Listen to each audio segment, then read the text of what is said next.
Welcome to the Ain't the Beer Cold podcast, or what I will refer to as the ATBC pod. After a couple years of a mildly successful TikTok, I've gained the confidence and potentially the hubris to go out on this journey of podcasting. So here we are recording our first episode, and I kind of just want to provide listeners with what my goal is going to be on this podcast. So I've done a lot of short form through the TikToks, but what we're going to be doing on Ain't the Beer Cold pod is going through maybe 5 or 10 stories each week that are pertinent to Baltimore sports. They may be sports in the greater context. It may be directly related to a Baltimore sports team. It may be just something that's going on in the culture. And all of that is going to be seen through the lens of an Orioles and Ravens fan, somebody that has a Baltimore bias. So when we talk MVP in a few minutes, guess who I think should win the MVP, right? You know what I'm saying?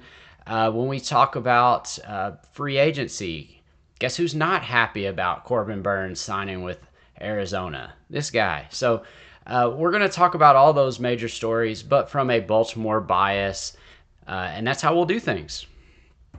All right, so let's start this week with the NFL playoffs. Week 18 was kind of weird in the way that the NFL does the scheduling. So up until this point in the season, most games are set for a specific time, but all of the games on Week 18 are flexed. And the idea there is that nobody's supposed to have a competitive advantage by playing first or last or whatever. Well, of course, the Ravens, who have had a terribly difficult schedule this year, they end up playing first, like before any other team in the league plays their game. And no matter how you do it, somebody has a little bit of a competitive advantage. The Ravens have the least competitive advantage in this scenario. They're just going to have to beat Cleveland, which we'll talk about that game in a moment. It really should not be a game that Ravens fans are worried about. But let's talk about the playoff implications. So let's say the Ravens lose to Cleveland. The Steelers could get the 3 seed if they were able to beat Cincinnati. What I think is more likely is that Cincinnati will beat Pittsburgh, and that will make Sunday very interesting.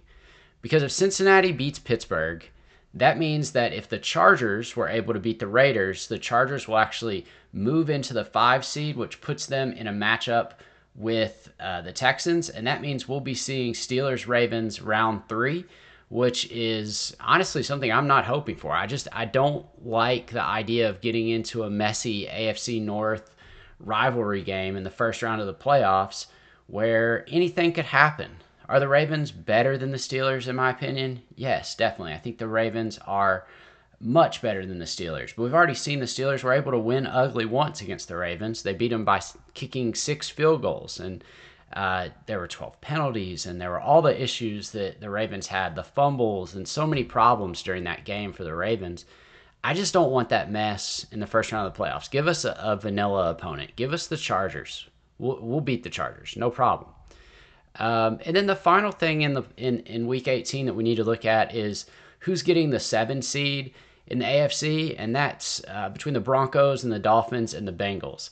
So the Broncos are playing Kansas City. Kansas City is going to be without Patrick Mahomes, Chris Jones, Isaiah Pacheco, some of their other starters. And I think that the Broncos should win that game easily. They almost beat Kansas City at full strength. I think the Broncos win that game, and then everything else is a moot point.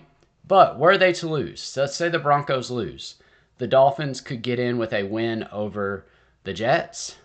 And if the Broncos and Dolphins lose, the Bengals could make the playoffs by beating the Steelers, which if the Bengals somehow get into the playoffs, I think nobody wants to play the Bengals. They are the team that has underachieved more than any other team in the NFL this season. At least that's my take on the Bengals. In the NFC, there's just kind of one interesting game, and it's kind of wild. You've got the 2 best records in the NFC are playing each other this week. It's the Lions and the Vikings. And the team that wins is going to get the number 1 seed in the playoffs, home field advantage throughout the playoffs. The team that loses, the worst they could have is the 2nd best record in the NFC. They're going to get the 5 seed, and they'll begin the playoffs on the road.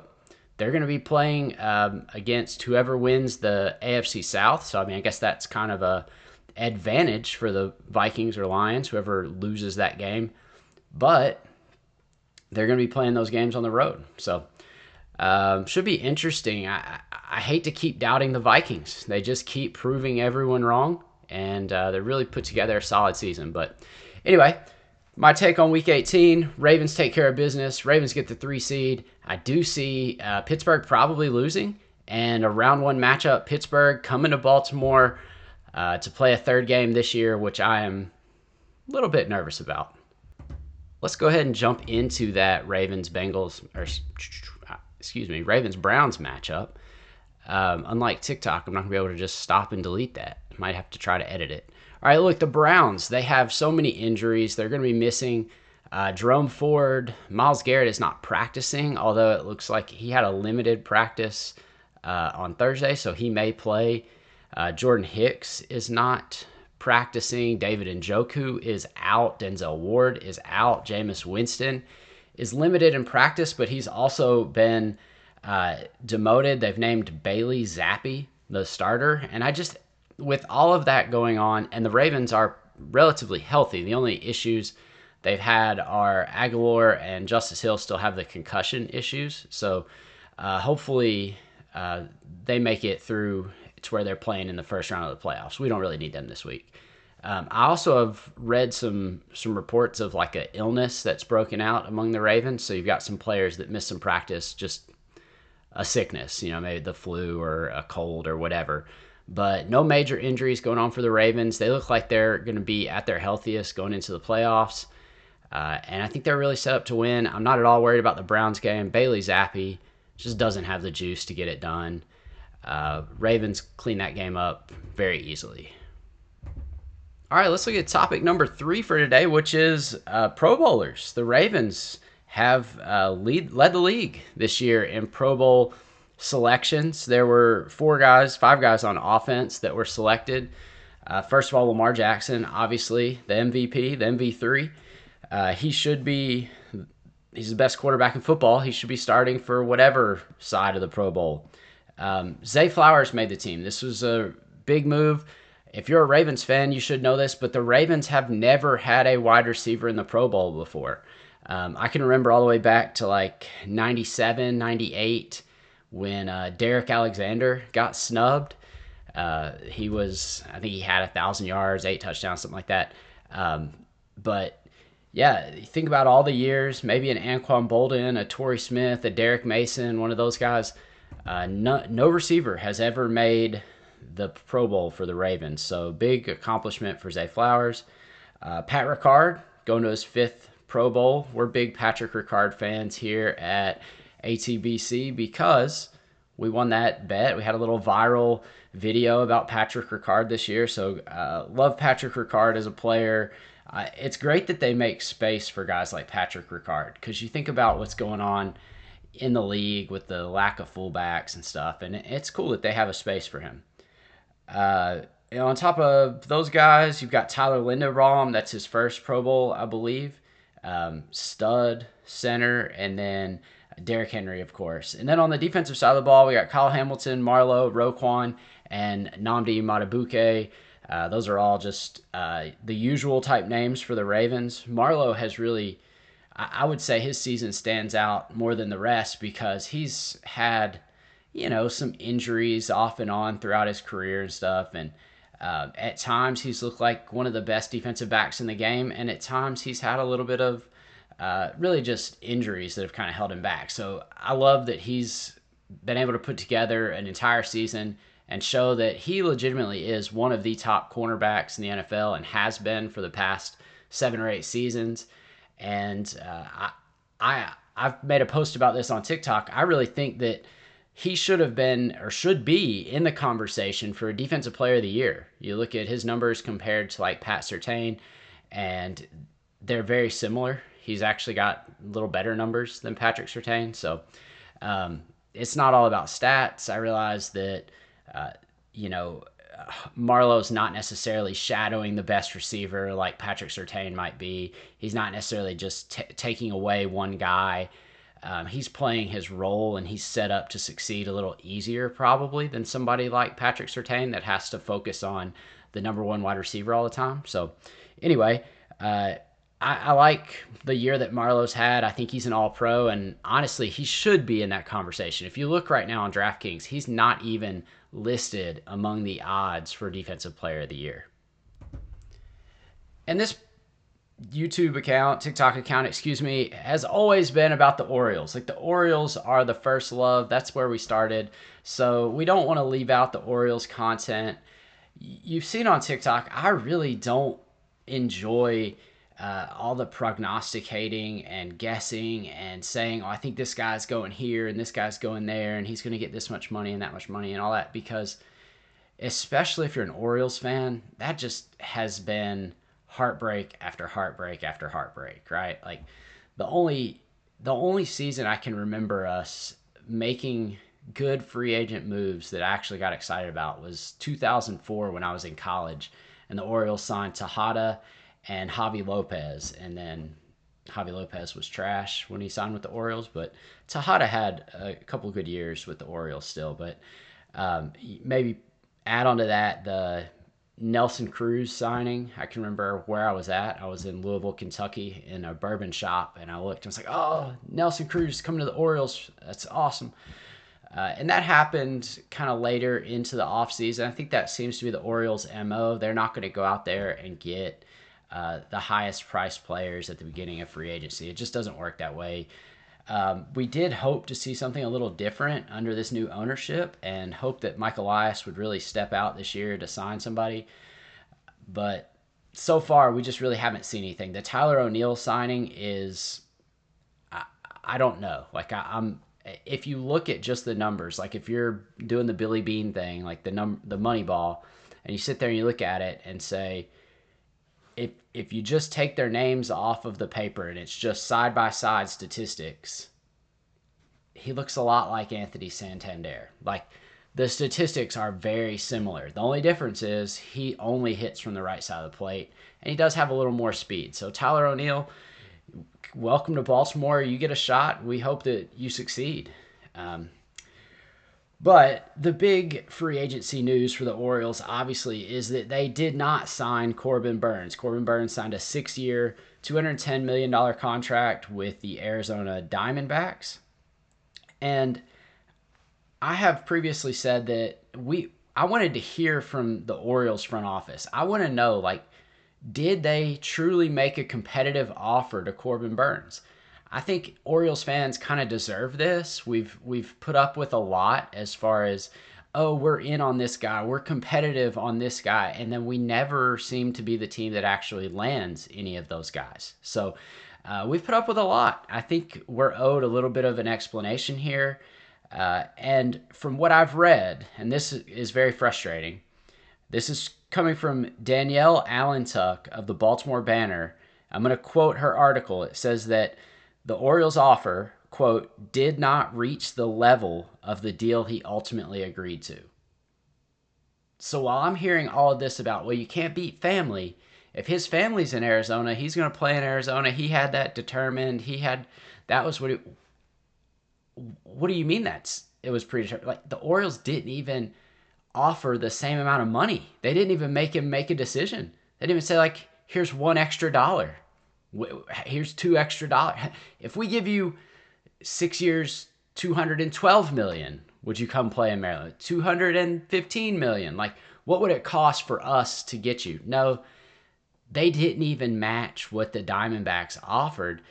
And I think from that perspective, like it's just another disappointing offseason as an Orioles fan. And honestly, right after I got the news, I'm sitting here like the season's over. I'm ready to give up.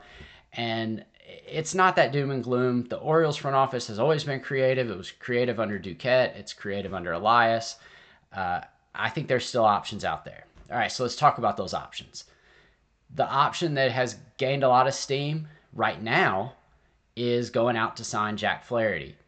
He had a great season last year. If he can have a great season in Baltimore, bring it on. I know there were kind of some hard feelings because of 2 years ago, or at least there was a bad experience from 2 years ago, but I don't know that there are hard feelings. I'll change the way I'm saying that. I don't think there's anything standing between a reunion with Jack Flaherty and the Orioles, and if he can pitch well, we want him. It's as simple as that. Roki Sasaki is another option, and I've been reading up on this, and basically I read today from John Heyman, I think that's MLB Network, that there was a short list of teams that Sasaki had narrowed down to, and the Orioles were not on that list. It's all the teams you would imagine, the Giants and the Dodgers, and the Yankees and the Cubs and all those types of teams, but the Orioles were not part of that list, and Sasaki's going to be able to pick whoever he wants to play for. He can go wherever he wants. The final thing that looks interesting, actually, I'm not going to say final because I'm going to go one more after this one, but the deal right now that I'm hearing a lot about is Dylan Cease being traded from the Padres to the Orioles. It seems like every deal that I've read links Heston Kjerstad to that trade, which I would hate. I think Heston Kjerstad, when you look at some of those rookie bats that came up, he was among the more consistent. Like, he kind of came to the major leagues and was immediately hitting. Not necessarily hitting for power, but he hit pretty well as he was up in the majors. Better than like Kobe Mayo and Jackson Holliday and those guys that struggled right away. So I think Heston Kjerstad has a huge ceiling. I would love to see the Orioles think about maybe moving on from a guy like Ryan Mountcastle. And I love Ryan Mountcastle, one of my favorite players. My daughter's first ever autographed baseball is from Ryan Mountcastle.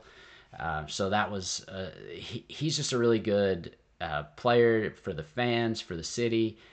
Love Ryan Mountcastle, but ultimately the goal is to win baseball games, and I think that Ryan Mountcastle would be a great person to maybe move on from, and then we put Kobe Mayo at first, we put Heston Kjerstad in right field, and we see if these big bats can be, all that we hope they are. And I get the pushback that someone might have on trading Mountcastle, but when you think about it, we've got 1 or 2 more years of Mountcastle. I didn't look. I don't know how many years arbitration he has left. And then he would be a free agent, and we would either need to come out of pocket big to keep him, or he might walk in the same way that Santander's going to walk. But with Kobe Mayo and Heston Kjerstad and guys like that, we've got 6 years of control. Unless you're sure that Ryan Mountcastle is going to be better than those guys, which I really don't think so. I think they have higher ceilings than Ryan Mountcastle. Maybe we move on from a couple of the guys that have been on the roster and hang on to some of this young talent. So, I hate the idea of trading Heston Kjerstad, but they need to get Dylan Cease no matter what. So, whatever it costs, if it costs Kjerstad, if it costs Bradfield, if it costs Mountcastle, whatever it costs, they got to go get Dylan Cease, and they need to extend him. That's the thing they did wrong with Corbin Burnes. Like, it needs to be, we're trading for you, and we are extending you all in one motion. Like, we'll acquire you, maybe even see if they can negotiate an extension before the trade goes through or something. I'm not sure if that's, I know that works in some other sports. I'm not sure if baseball allows that.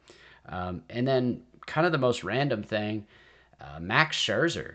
I've heard people say he might be a good fit for the Orioles as somebody who might have a high annual value, but a low number of years. So those are the options. Again, I don't want to get emotionally invested because just the Corbin Burnes news itself had me in the doldrums for an entire day. So we'll just wait and see what Elias is able to do. I think the Orioles are going to obviously put together a great competitive team that's going to be able to go out there and compete with the Yankees and the Red Sox. But the Red Sox are getting better with Crochet and all their young talent coming through the minors. So the Orioles have got to keep pace. They've got to stay aggressive and try to go out and win while they've got this opportunity. So that's going to bring us to the end today. This is episode 1, ATBC Pod. Again, I'm Brandon, and it's been great spending a few minutes with you guys. Thanks for listening, and please subscribe and let me know what you think. Put some stuff in the comments. I'll probably do some AMA type things or mailbag type things. I'll give you an email address at some point, and I want to hear all your questions. This has always been about creating a dialogue among Baltimore sports fans. So thanks for listening. Have a great day.